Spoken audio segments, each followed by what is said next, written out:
use teleport well, which seems to also vary a bit day by day. Zed, of course, will be the ban against Mickey. And we are still on patch 6.2, and the Zed is still being banned because it's Mickey. Heavily expected to be the final day of 6.2. If we're tracking previous bans, Twisted Fate also an expected ban against Mickey. Honestly, does he need 2 bans given his lack of form is a question that we really haven't been able to get the answer to. He has picked up wins when he has Twisted Fate, though. I mean, he's picked up wins with Corki and was certainly going for the melee range Corki when we saw him 2 days ago. All right, well, Kog'Maw will be the ban against Songyun. We discussed that a little bit earlier. 2 of their most recent wins coming with Kog'Maw or Callista picks.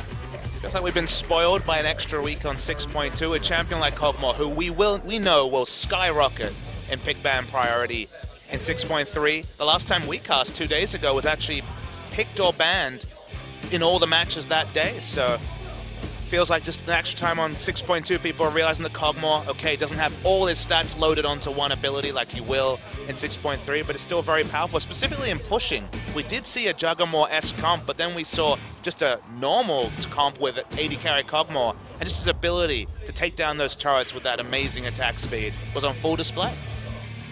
Certainly was. Afreeca here, going to ban the Lissandra. This will leave the Callista up, though. One would think that would be the priority here for SKT, but a lot left on the table. Of course, Corki not banned, and they may just opt for that instead. Faker has been highly preferring that champion this season. It's still over a 20 KDA on Corki. I believe it went down marginally because he did die a few times in the victory over KT, but the result is that Songyun is going to pick up this Callista, and again, you're circumventing Bang's Callista, which of course is one of the most famous champion player combinations in League of Legends, but this duo in particular, which we saw played to such great effect in their last best of 3, is very powerful, and it's worth knowing that Songyun this season in a struggling team is 5-2 on Callista.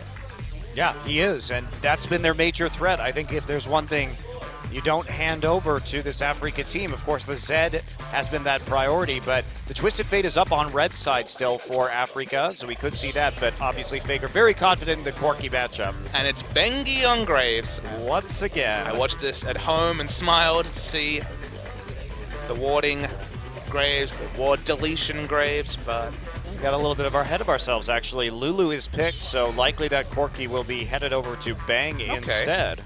Interesting. That's moving Faker away from, again, the champions look most impressive on, but let's see where the draft goes for Afreeca. Maybe we will see a counter pick potential for SKT, but only the bot lane locked in.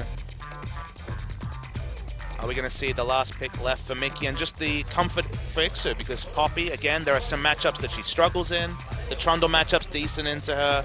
The Rammus matchup is one that KT's been piloting a lot, but again, very, very safe all in all. I wonder what the reaction here from Duke will be. A lot of possible champions have already been removed. Alistar, we didn't even talk about that, but man, he fell way further down the draft than we typically see. But, you know, you see that Corki first, Papa Smithy, and the Braum is a reaction to that. You want to take away the poke compositions. It will be Gangplank up top from Duke and a lot of power picks. I mean, that is an incredible draft from SK Telecom in terms of power picks across the board. Getting GP and Alistar in your 3rd round of the draft on blue side. I mean, GP, Alistar, Corki, Lulu, as accepting Graves, that of course is a very respected pick. The other 4 are staples of any 1st or 2nd round draft normally, but you look over to Afreeca's lineup, it's not like they're struggling for power themselves. We talked about how strong they looked on Callista Braum. Mickey has had a lot of bans on the Twisted Fate leveraged at him, and Poppy is a champion that Ixu's looked good on. So it's not like I would say they're completely struggling for riches on the red side. It's just SKT have kind of picked power all in all. Yeah, they have, and that Lulu is going to set up so much with that Alistar in the front line around all these carries. The Twisted Fate will be locked in for Mickey. He gets his hands on it once again, and these are some big power picks here for the Afreeca Freecs, but the question for TF is who exactly is he going to be ganking in this lane? With Lulu, he'll have trouble even finding an opportunity to get out of lane, and then Gangplank at the top side with that E, able to get out of the gold cards. And in the bottom, Valk and all the disengage, plus the post-6 Alistar, going to be really hard for a TF to deal with. But that said, if he ever does get out of lane, there's great lanes to gank for. There's CC in the lanes. There's a very high-pressure jungler. The jungle matchup might actually be pretty telling here. Standard-wise, we're expecting to see Nidalee in the face of Graves. She has the dueling advantage, if not the clearing advantage, but I think it's going to be a pressure game. And if we see a lane swap, one thing we remember from the Afreeca series, these guys love to send both their bottom lane, the complete bottom lane, into invade. And with the Braum passive and Kalista, we could see some really aggressive invades that if SKT were watching those VODs from 2 days ago, they need to play around in the early game. Yeah, everybody now trying to punish the weak side jungle start, the greedy start in the lane swap that was dominating play here in Korea for a while, and all of a sudden this week it's everybody invading, trying to stop that, seeing if they can pick up some sort of advantage. And as we take a look at these lineups, I'm a bit surprised because SK Telecom has made banning Nidalee such a priority in their last few best of threes, and they let it through tonight in favor of banning out that Kog'Maw. So a bit different here from SK Telecom, but we're going to get into game one right now.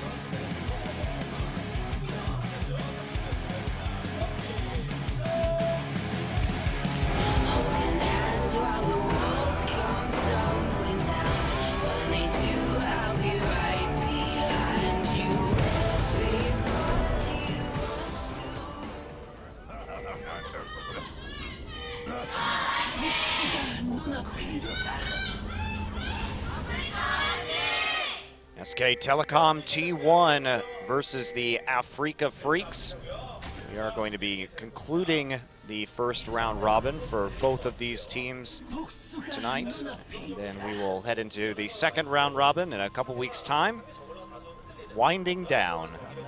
Winding down just for the first round robin, but fear not, Champions fans, there's no big break in between those round robins. Plenty of League of Legends on tap for you guys. Well, that's not exactly true. We only have 2 days next week. So. Then we have IEM that I'm sure our fans will enjoy, and then we're right back into the thick of it. No week off. Remember, LPL had 2 weeks off for Chinese New Year. Those slackers. I know, right? It's all right. I'm sure. We actually saw a rookie in the studio the other day. Was over here enjoying the Lunar New Year. And we're certainly not taking a barrage at their casters, who cast 7 days a week. Yeah, wow. All right, so we are going to take a look here. And as you predicted, Papa Smithy, but the ward is in the right place, and that means that Bengi and Duke simply going to fall back to the Wolf camp and see what Snowflower can arrange here. Probably not much, but just you're going to use that smite and then head over into their side of the jungle. No harass on the opposite side, and notice that Afreeca starting strong side this time, and this is going to be the safer way to play things, I think, from now on. Remember talking about weak side starts 6 months ago when they were first coming into the meta? It was all about getting that extra camp, but when the enemy can expect you to start on the weak side, then we've started to see this week the adaptations, the invades, multiple junglers losing flash, sometimes even losing their lives. So these early starts, whether it's taking a camp level 1 or starting on the weak side, there's always counterplay around them if they're expected, if they happen 95 to 100% of the time. And this week has been the big adaptation story because we had a subtle patch, but very different level 1 style from our teams. Yeah, it's also a factor of the way that warding patterns are going down at level 1 right now. It's basically impossible, or teams are not willing to take the risk to try and sniff out a lane swap before it happens. We don't see those 5-man invades and deep wards anymore. And that in and of itself became ineffective because once people knew where things were warded, they would show and then recall and then lane swap anyway. So basically the only way to assure this is to walk into the enemy jungle. If you're going to be in that lane swap, there's no other way to do it. You kind of just have to go blind. I think one of the reasons why Nidalee sees a lot of popularity, of course, she has excellent pressure and dueling early, but she's also the one champion who can skill W at level 1, hop over a wall, and get those aggressive wards that no other jungler can get.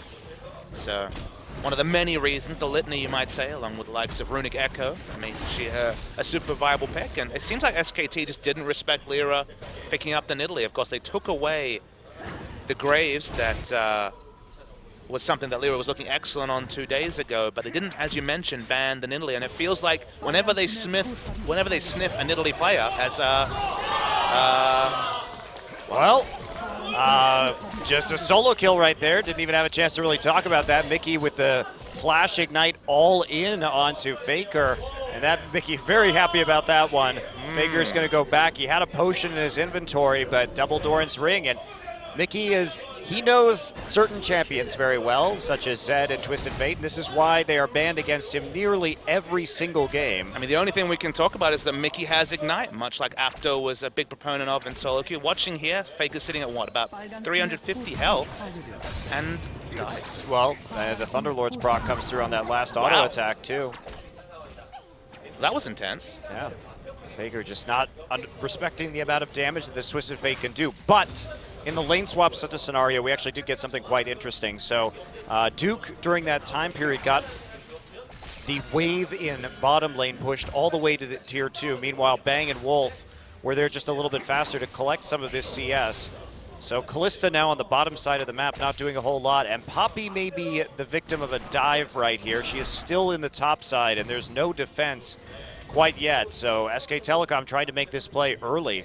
And this is a really good play from SKT. And remember, Afreeca were trying to defend their second turret. Okay, really nice W there, so we might see a re-engage. Yeah, there we go. Actually going to force a TP out of Faker right here. It's going to come through in the end. They're going to 5-man this top lane turret. Wolf took a little bit of damage thanks to the block from the Poppy W. And here we go. They're getting deep underneath the turret. Snowflower actually has to flash and hop over. So they're trying to freeze this with the Kalista right now. It's slowly pushing out. But SK Telecom getting the extra time with the minion waves, and they're going to be rewarded with this top lane turret. Kalista not pushing out fast enough, so SKT making the pressure play in the top lane. Now, if you remember, 2 days ago in the EM Fire vs. Afreeca series, Lyra pathed to top very early, and they were able to hold this turret because we didn't see a 5-man collapse by EM Fire. You could tell they were a bit puzzled by what to do when a team actually posed a defense around top. Speaking of defenses, this is, we're going to keep going. Ixu trying to heroic charge his way out. There's the TF ultimate already picked up, and is there going to be any kind of counterplay? Mickey's going to come in, get exhausted immediately. Ixu now on the run. Snowflower trying to get back with his Unbreakable. He has no flash, though, and that actually auto attack from Graves is not going to land. Now the gold card turning around. Lyra is going to pick up the kill. Ixu now re-engaging. Duke flashes over the wall. Wolf getting out with a flash, too, as he sees Mickey pick that card. Faker now pushing up the mid lane, and in the middle of all of this, Kalista is getting a large CS advantage. It came at the price of that turret, but with the 2 kills, and we now see actually a gold lead for the Afreeca Freecs. I mean, if you guys can go back and watch specifically EM Fire versus Afreeca Game 2, we're seeing a lot of similarities here, and how SKT plays around, and AD carry being super ahead remains to be interesting to see. Duke is he is dead. And We're one more it. auto attack, and just the flash pounce instead. And Duke overextends. Lyra sticks up there in the top, and that's another depth now for SKT. And worth noting that they have to deal with Sangyun, who's now level 6 and almost doubling the CS. Casual, 25 CS ahead of Bang. We saw Soul from EM Fire be zoned from experience because of a similar lead for Sangyun. And how SKT react to what is a very over-leveled Afreeca Freecs AD carry remains to be seen. Well, that is a massive problem for SK Telecom. It's only 1,000 gold difference, but like you're saying, the experience difference is really what did it for them. When Faker TP'd up there early and they drove Afreeca off the turret, now remember, they could have had a chance, as we see a potential dive here, but it's not really going to work out. When we saw Faker TP to the top side, the first zone and the turret take was good. That was fine. But if you stick around and keep zoning, that turret was going down no matter what, and it was when they got in between the turrets, they weren't respecting Mickey's level 6. Speaking of level 6, it's double level 6 here. Wolf is 3. There's a TP coming through the bottom side. Nice knockup, actually. Afreeca may have gone too far. Duke coming in, and there's going to be a kill for Corki. Shuts down the Nidalee, and a double now for Bang. Lots of mistakes tonight on some of these dives. The globals are simply not being respected here by either team, either Mickey's ultimate at level 6 or the TP still being up for Duke. It's actually a big mistake from Afreeca to not have Snowflower tank aggro. Sure, he was level 3, pinging level 4, but they had already the Fate's Call available. Nidalee was tanking, that's why Lyra died. Just poor turret juggling. Could have been a 1-for-1, could have been a pressure advantage, but the result, no advantage to speak about, and Afreeca punished for a bit of sloppy play. Yeah, and that actually hits us right back even. The CS lead that was acquired by Sangyun is now going to be equaled by the double kill that Bang got, including the shutdown gold onto Lyra too, who took that first kill underneath the turret. Crazy, crazy start. Thought we could talk macro, but then micro outplays like Mickey's solo killing Little Lulu in the mid lane happened. Well, it's been an interesting macro game in the way that these teams have responded. Not perfect by any means from either side. SKT biting off a little more than they could chew in top lane, and Afreeca doing the same on the bottom side of the map.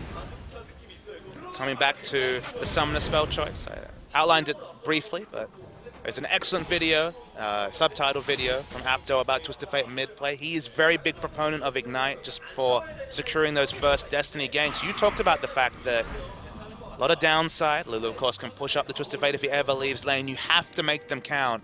And when you've got Ignite, you definitely have the most tools to make a successful gank happen. Well, solo killing Faker is a nice way to start the game, but True.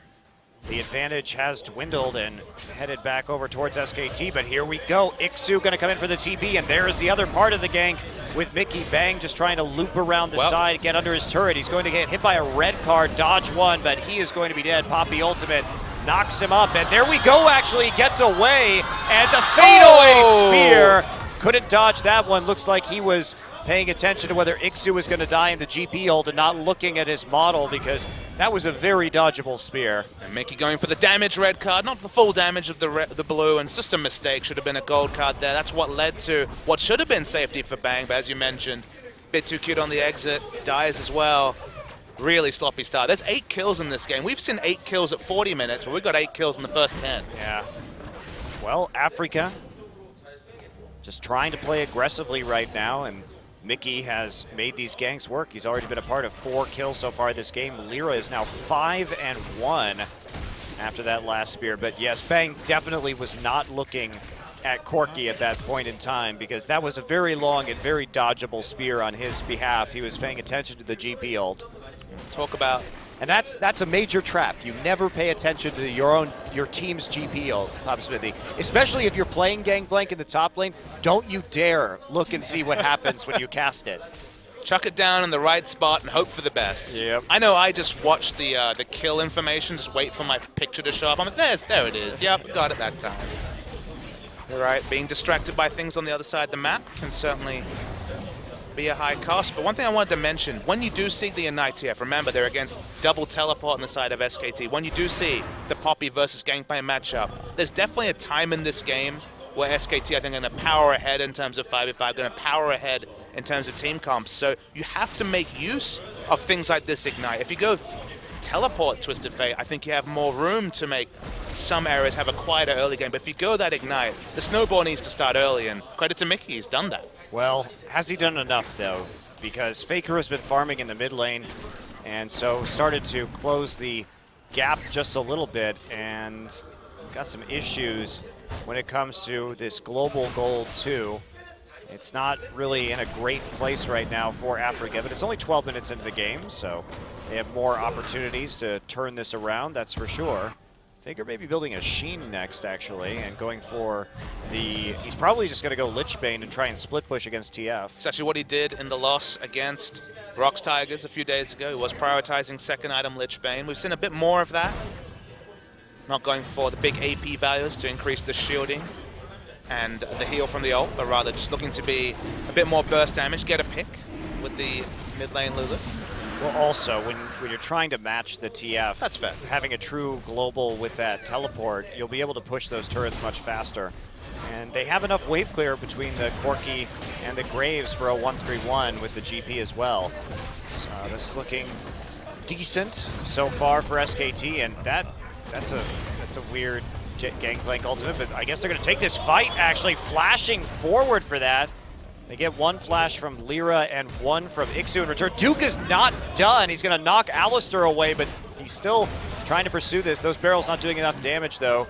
Gets hit by a gold card and eats some oranges, but man, SKT getting super aggressive in this one. And they were trying to harass away from mid. They had 2 people pushing down. They get it low, but Mickey does invest the Destiny to keep this mid lane out of turret up. Well, that's actually a nice takeaway, though. Force that Destiny out. They did trade 2 flashes for 2 flashes around that Rift Herald, and then continuously put damage on that tier 1 mid turret. and they're whittling it down bit by bit.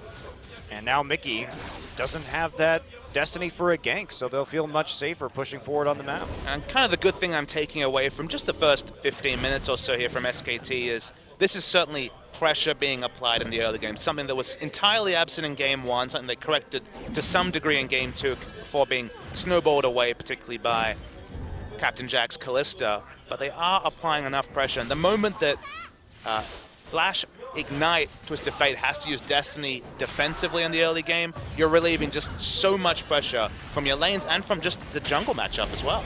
Yeah, speaking of the jungle matchup, Lyra will be heading in to the side of the jungle that they control, topside right now, and taking away the blue buff. Didn't even take into account, look at this, he's snowballing out of control. 5-1 already is Lyra. Yeah. Means you can go for the Rod of Ages, which between that and the Strength of the Ages mastery, going to be able to scrap in melee range just that bit more. Still going to be a bit dangerous, though, versus this Graves. Faker now back in the mid lane.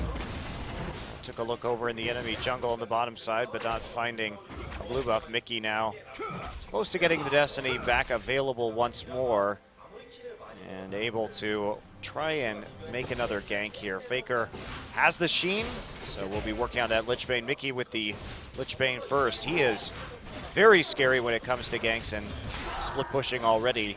Lich Bane and Ignite will be a nice little burst combo. Already saw Faker not respect the burst from Thunderlord's Ignite, and now we're talking about sheer burst. When he does port in, going to be just more burst damage than you can respect. So going to have to be very defensive playing around the Destiny, and that's why if we do see Afreeca pushing up some green wards, the pick potential will be pretty crazy. So that's why you can see plenty of defensive pinks coming down for SKT. They really do respect the pick pressure from Twisted Fate. Yes, they do. GP here. Duke has not been pushing out too far. He's been farming just to a point south of the river and then recalling every time. He does have a few wards, but not enough advanced information on the top side of the map. A lot of defensive pinks down already for Afreeca. They're trying to prevent this split push from going too far forward. Same thing with SK Telecom. Each team playing pretty conservatively right now when it comes to the vision game. No big item pickups to talk about. Bang does have his early duel of item. It is a very early Rod of Ages, Runeglaive, and upgraded boots from Lyra. He's definitely the big benefactor of the early game. Gonna be pretty massive. We're talking about 26 minutes when we will see fully stacked Rod of Ages. And the team fights. I mean, we saw Duke on Gangplank get a pretty good CS lead going in that series against Longzhu. Certainly wasn't one of those emaciated Gangplanks that were well held, but got womboed quite a lot. And speaking of wombo, yeah, gonna knock up there with the Glacial Fissure. Faker already has wild growth himself. He's under the turret, but Mickey is gonna show up too. A little bit late right there, but they do successfully gank. That's gonna provide some opportunities for Duke just to push into the top tier 2. They're gonna lose their mid turret out of this with Bang already there alongside Bengi and Wolf in the mid lane. Songyun gonna do some work, but he won't be able to get through this turret. There's no dragon to take either. Trying to save their mid, but that's not gonna work too terribly well. They're still zoned out. And Wolf has to use his ultimate, and looks like they may just barely save that mid lane turret. Wow, nice defense there from Afreeca. One of the reasons why I used the word wombo is that, remember, the only reason that Longzhu won Game 1 was a wombo 4-man knockup right at the last to keep up their nexus and then a rush down mid. Felt like SKT weren't playing around those wombo engages particularly well. The one thing about Callista Braum is that if you take one of those knockups, you're going to be knocked up a second time, much like Alistair, very quickly. Yeah. Not much you can do about that crowd control.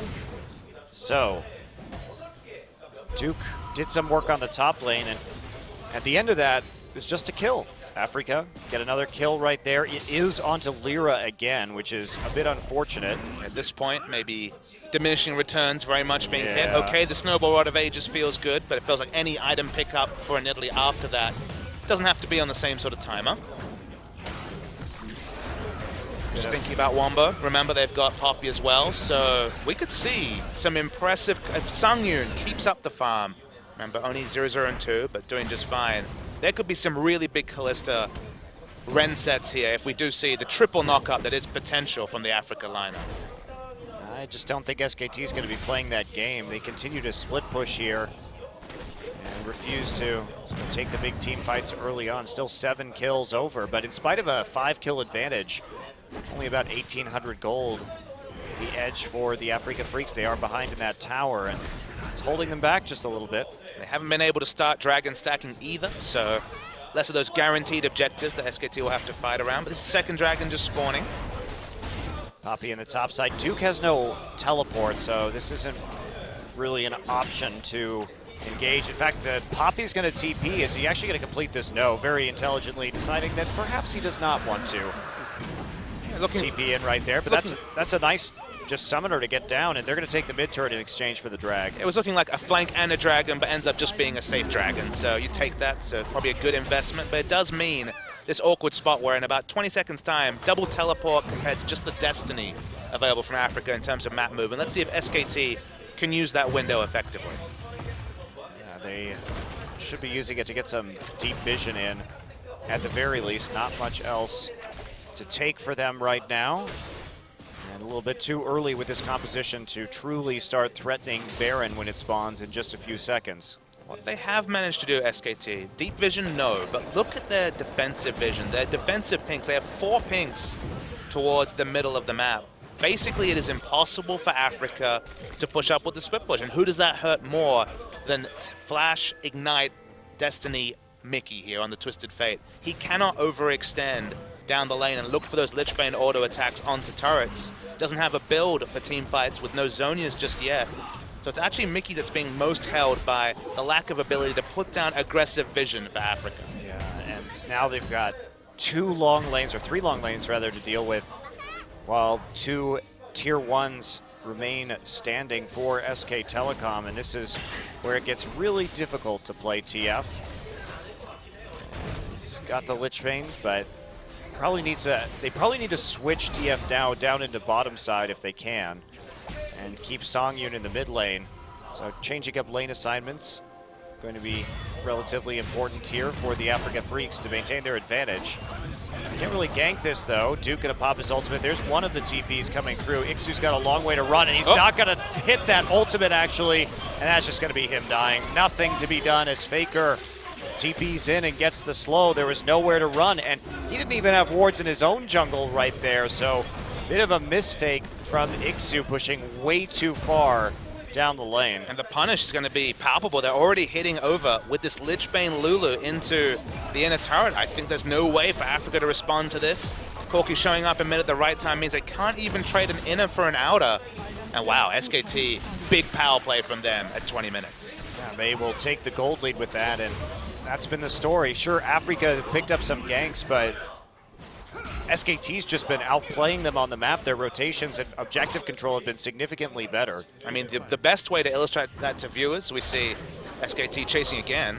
Wow, there's a flash from Mickey. Mickey has no mana though, and goodbye Bang will deliver the killing blow as he gets caught out, tries to cheat up into his jungle, but there are too many people intercepting him. So another kill for SKT, and this is, things are starting to go wrong here for Afreeca. We talked about this before. Up to 15 minutes, they're number 3 when it comes to gold in this league, but closing games, that is where they fall apart. Let's remember the most ominous thing about the early game here and in that much-mentioned second game against EM Fire 2 days ago was the lead that Songyun had over his opponent, and what was at one point a 30 CS advantage. With smart rotations, I think the clearest thing here, Corki's basically even now with Songyun because SKT have just been smarter at playing the maps, and the fact that they've kept those pink wards sticking means that there's never been true split push from Afreeca. Gonna save this turret for one more wave. Songyun leaves it with just a couple of auto attacks. He finished off. Mickey picks up the minions in the top side. But this is very important that SK Telecom now has an opportunity to keep this mid lane turret up for just a little bit longer. As long as that is there, it really hinders what Mickey can do with his Twisted Fate. I mean, you're talking about the mid lane outer turret. Remember, the bot lane outer turret's still up as well. That's the really big crucial factor. It's a very narrow map for this split push focus team to focus on, as the seems like a bit of an optimistic use of the ult there. Yeah, I think they were hoping for a follow-up engage with the package now that Bang is back out from base, but the immediate retreat from Afreeca makes it impossible for them to Alistar Lulu combo within the cannon barrage.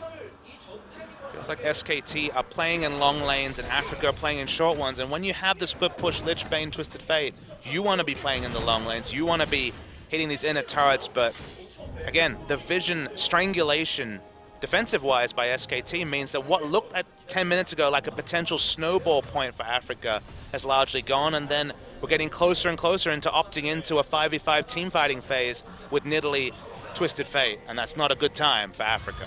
Duke has acquired a rather significant gold lead as well. Duke now going to get targeted underneath his turret. He's going to get heroic charged and die to an Iceborne Gauntlet proc from Poppy. Snowflower, though, taking some damage, does have to use his ult onto Bang and his exhaust. SKT now on the run here. They don't want to get popped in, but Ixu is already there with the flank, and Bengi turns around to try and deal with Mickey. Faker trying to fire from the backside. Mickey is still trying to run away. Bang has to flash out of this one. Faker making the retreat, but that is 2 deaths for SKT. Wolf maybe another casualty. He's trying to find a place where he can pour it out, and Afreeca turns on to the objective. But what is the objective? They look to be motioning towards a Baron that would be certainly the sort of assertive objective that Rock's Tigers would pick up.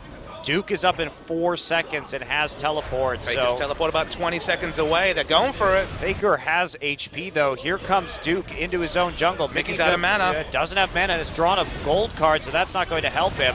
Gold card now onto Duke. He will just E right out of that. There's the death. Faker's going to take him down. Wolf now from the flank, and Lyra is getting low. Songyun has the exhaust on him. Snowflower dies on his birthday.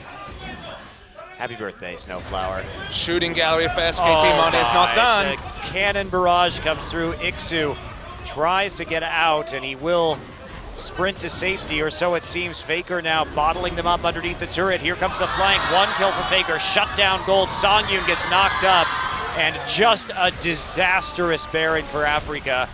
That was another example of forgetting about some of these globals. Duke was 5 seconds away with TP when they started it, and had his ultimate too. So that is not a Baron at 25 minutes into the game that is going to be successful. But this is probably going to be a Baron at 26 minutes into the game that is successful, Monty. And look, we reward teams like Rocks for making those assertive Baron plays. So Afreeca, they try to follow up, but just not taking into account anywhere near the same amount of factors that the top teams are able to do. Right, and that's the big difference, right? When we see the Tigers do it, it's because they know exactly how far everyone is away, because they know what ultimates are up. We've seen them take those early Barons uncontested as a result, but this one, there was no chance this was uncontested. No, as you mentioned, Faker had enough health to be there, and Duke was potting in straight away. If they respected both teleports, the moment you're talking about more than one carry hitting you while you're taking Baron, you've probably already made a grave mistake. And this was just a complete illustration of the wrong time to take a Baron. I mean, to Faker's credit, though, look at how he plays this. He wraps all the way around using the Whimsy to speed him up so that he gets the flank off and they can actually complete a lot of these kills. So just great awareness on the map from SK Telecom, because that net them 3 more kills than the Baron in the end. So especially after Faker got a double kill at the Baron in the first place, he has bounced back into this game. Started 0-2-0, now 4-2-2 with the death cap. Faker did suffer a loss on that Lulu versus Longzhu, but it doesn't look like it's going to be 2. Now the kills are all caught up. 5,000 is the gold lead for the team with the superior late game team fight, and SKT, they're knocking on the door of the Afreeca inhibitor. Yeah. All the inner turrets have now fallen. Faker with his TP is going to be the chosen split pusher. And Mickey designated to clear out some of these minion waves, but he's not doing much as the Lich Bane is just crushing these turrets. And there's the bottom inhibitor surely going to go down unless Afreeca engages, but that would be a bit of a risk right now. All the ultimates available for SK Telecom, and he's going to let the cannon minion finish this one off and then see if they go into the mid lane or if they're just going to retreat. Bengi, we haven't really talked about him much this game. Honestly, it's been largely a non-factor, less than 50% kill participation, not a great score on paper either, but the thing about the Graves is that he has team fighting as a backup and Udyr does not. And you kind of feel that SKT, they're playing the pressure game, they're playing the game the right way. Bengi's been maybe not a net positive, but certainly not been a detractor, and they look so much more comfortable this time out on the Rift. Yeah. Oh, knockback right there. Duke with a nice dodge on the spear. Ixu tries to come in, doesn't end up stunning anybody. And Bang now starting to use that massive Corky poke to really punish. And there we go!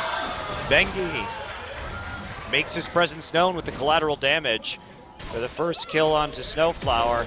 Happy birthday, Snowflower. Happy birthday, Snowflower. Another inhibitor will fall. SK Telecom has a lot of money in their pockets. They need to go spend it and make sure they can close out this game.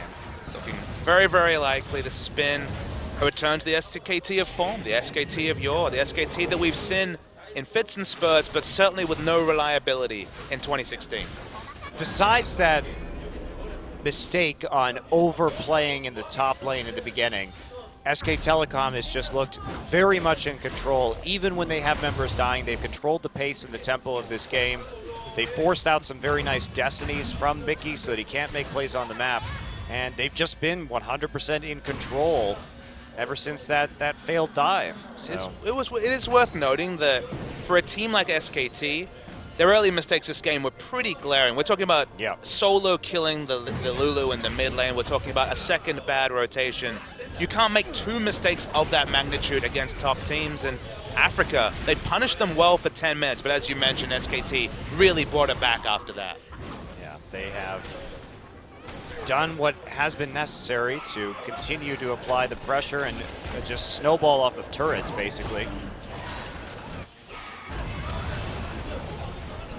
Package used just to retreat there as Ixu motioned forward. Bang still attempting to get some damage here, but these turrets just melt against a Trinity Force Corky and a Lichbane Lulu. I mean, there's two Trinity Forces and a Lichbane on the side of SKT, and they have two inhibitors down, so it's a matter of time until we see this top inhibitor fall. It's basically one Lichbane auto away. Yeah, super minions in the base already for the Afreeca Freecs. They have to mine those, and there we go. There's the initiation just flashing in with the Poppy ultimate. Wolf now zoning in that front line, and he's just going to move out, and they will corral Poppy, get her out of the turret with a headbutt, and then pick up the kill. Still have to worry about these super minions, which are encroaching onto the Nexus turrets. That's going to be it. The last inhibitor turret and the last inhibitor of this game will fall. And SKT, those 30-second death timers, still going to look to press their advantage and try and take this game. It's certainly been completely a macro performance to be happy from an SKT perspective. If anything, their micro's been a bit off this game, best embodied by the Lulu solo kill earlier, but while they don't have impressive scores individually, they've played the map just so much better than they did against Longzhu. And Afreeca have kind of been a bit boggled after making that big mistake early into the game. SKT will retreat, letting the three downed inhibitors do the work this time instead of taking a chance on the Nexus. Maybe they learned something from that Longzhu game, Papa Smithy, where they got the Nexus down to like 1200 HP and they couldn't finish the game. Oh boy, well I think we learned something about respawn timers and death timers. I think we already knew that. I feel like it echoed it quite. It was a great illustration of the problem though. Felt like relearning just for how stark they can be, how punishing it is to die around this mark and later in League of Legends right now. And I mean, the surprising thing to me though is you look at these CS numbers, Afreeca's comfortably ahead in Team CS over SKT. So SKT have played the map, but that doesn't mean they've got access to more creeps like you might see in other teams that really have played the map well. It's just really been decisive shot calling and turret taking rather than necessarily completely corralling Afreeca out of parts of the map. Yeah, 9-2 in terms of turrets. It's been quite a while since Afreeca took their second turret of the game, which was that mid lane tier 1. And now SK Telecom returning. They have the double super minions, and this should just be a methodical closure, using that Lulu to chunk out Lyra. Valk over the wall, nearly the kill. Up there it goes. The burn in the end will finish him off. Snowflower trying to make the defense, but there's just too much damage. Fate's Call will yank him to safety, at least for the moment. He will get back down, but there's just too much damage piling in. Faker and Duke with a pair of kills, and now that Nexus is going to fall so quickly. It just gets chunked out by all the Sheens, and that is a win in 33 minutes for SKT. Maybe SKT fans had their heart racing right at the start, but quickly calmed down. This was a much more measured mid-game onwards performance from SK Telecom. Played the map very well. The turret score, remember, against a Lichbane Twisted Fate, against an accelerated Nidalee, they had complete map pressure from 10 minutes onwards and finish it out in style, 33 minutes in. Great recovery from some early game mistakes. They had that trouble in the mid lane where Faker was solo killed. They overcommitted to top, but they stayed cool. And even with Mickey picking up a lot of